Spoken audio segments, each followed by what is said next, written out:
Saudara, pemerintah Kota Batam menyerahkan bantuan kemanusiaan senilai 4,8 miliar rupiah lebih kepada korban bencana banjir dan longsor Aceh.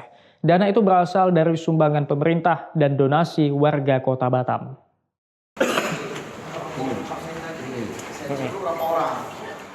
Bantuan untuk pemulihan Aceh pasca bencana terus mengalir. Wali Kota Batam Amsakir Ahmad dan Wakil Wali Kota Batam Li Claudia Chandra mengantarkan langsung bantuan berupa uang tunai senilai 4,8 miliar rupiah lebih kepada korban banjir dan tanah longsor yang diterima langsung oleh Wakil Gubernur Aceh Fadlullah. Amsakir bilang penyaluran bantuan itu merupakan rangkaian misi kemanusiaan pemerintah Kota Batam ke daerah terdampak bencana. Selain menyerahkan langsung sumbangan kemanusiaan itu, Pemko Batam dapat melihat langsung wilayah terdampak bencana alam itu dan berharap dapat digunakan untuk membantu korban terdampak.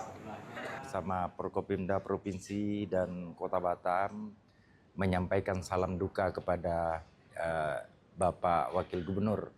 Yang kedua, kita menyampaikan sumbangan dari pemerintah daerah dan masyarakat Kota Batam. Dana bantuan kemanusiaan ini berasal dari APBD Kota Batam senilai 2,5 miliar rupiah dan sisanya berasal dari donasi warga Kota Batam.